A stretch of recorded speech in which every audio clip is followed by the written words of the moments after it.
Bonjour à tous, si vous n'avez pas pu suivre ce qui s'est passé aujourd'hui sur le Tour cycliste féminin international de l'Ardèche, voici un petit résumé de ces 2 premières étapes.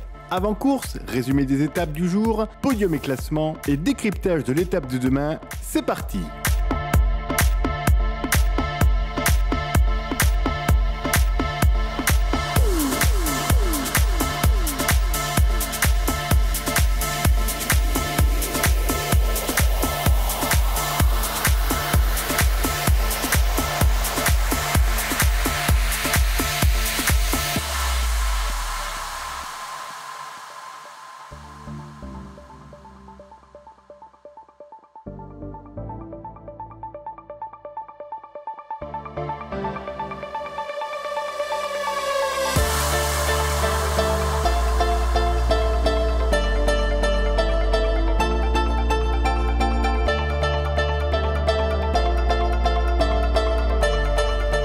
Voilà, nous sommes donc maintenant avec Joël, notre spécialiste des filles. Alors Joël, on a eu une première étape avec une Marjolaine Bazin qui était, disons-le, en difficulté, puisqu'elle faisait vraiment le yo-yo entre les dernières places.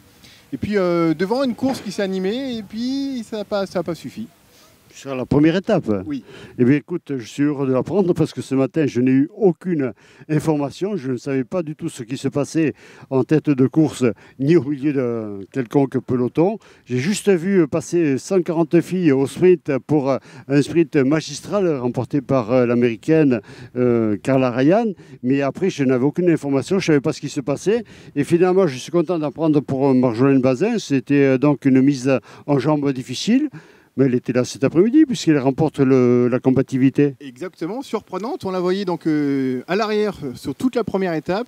Et dès l'agitation du drapeau du départ réel, elle part toute seule, rattrapée après derrière par 11 autres concurrentes pour former ce petit groupe. Elle a été lâchée quand même assez rapidement. Menée par, entre autres, c'était la 44, l'Espagnol qui a fait une course fantastique devant, en tout cas dans le peloton. Merino Cortázar, elle fait partie des favorites. Merino Cortázar était deuxième jeune, je crois, en 2016. C'est la championne d'Espagne en titre. Un petit gabarit, mais elle grimpe très bien. Elle a fait de très bons résultats sur les pentes du Mont Ventoux il y a 2 ans. Et je pense qu'elle sera là pour au moins une place sur le podium. Et dans le peloton, justement, en chasse-patate, c'était l'équipe Tipco et Canyon qui menait le train. Une surprise? Non, pas du tout. Surtout les Canyons, on les a déjà vus ce matin un petit peu. Et j'avais fait de cette équipe l'une des équipes favorites pour semer un petit peu la pagaille et venir jouer les troubles fêtes. Voilà, confirmation donc de cette équipe. Et puis on attend encore confirmation avec les prétendantes à la victoire finale, avec en particulier les États-Unis. Parce que pour l'instant, on ne les voit pas, elles ne bougent pas trop, quoique elles sont là, elles sont quand même... elles sont là, mais je pense qu'elles vont sortir le grand jeu dès samedi sur les pentes du Mont-Serein.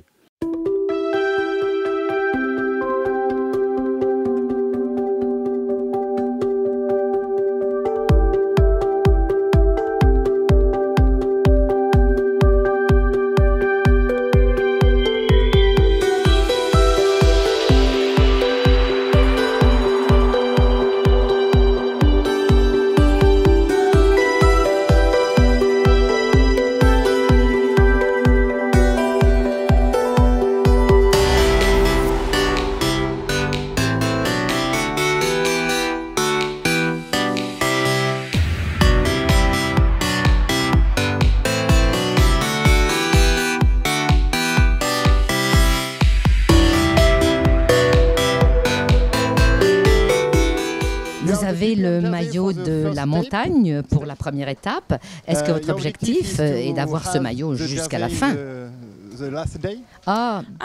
On verra ce qui arrive.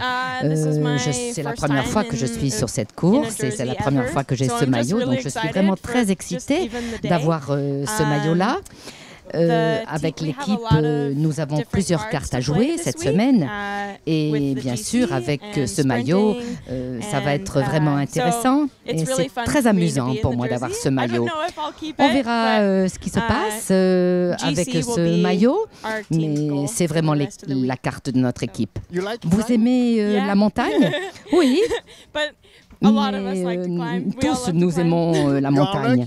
Et vous savez, vous avez beaucoup de chance, il y a beaucoup de montagnes. Ah oui, je sais. Ah, bonne chance.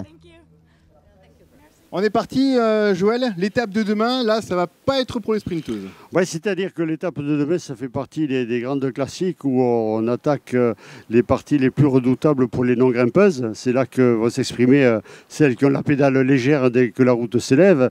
Et je peux dire qu'à Villeneuve-de-Berg, c'est toujours une arrivée exceptionnelle d'une grande championne que l'on retrouvera de toute manière dans les meilleures places à l'arrivée finale de ce tour. Villeneuve-de-Berg, ça va déjà marquer une belle page d'histoire du Tour de l'Ardèche 2018. On se souvient de cette superbe arrivée l'an dernier avec Annabelle Dreville et puis Watt, si je me souviens bien, l'Australienne, qui s'est fait au sprint, mais elles étaient vraiment cuites toutes les deux sur cette arrivée qui est exigeante. Là, elles sont arrivées, elles avaient tout donné, elles étaient presque à 300%, quoi. C'est vrai qu'on peut dire que les 30 premières, elles ont fait un truc extraordinaire, parce que normalement, c'est une étape qui est parmi les plus longues du Tour, hein. C'est aux alentours de 130 km. Et ensuite, c'est la première étape où il y a autant d'ascensions répétées, sans parler des grosses ascensions. Mais je ne sais même pas s'il y a des petites en Ardèche. Je crois que c'est tout dans la moyenne quand même supérieure. Eh bien, parfait, on vous donne rendez-vous demain pour vivre ensemble ces étapes. En attendant, on va aller se reposer un petit peu, Joël. Oui, j'ai pris l'air toute la journée au volant de la Méhari. On va aller se reposer parce que demain, il va falloir se refaire la voie. Je vais sucer quelques pastilles de zoopaïne. Bonne soirée à tous et à demain.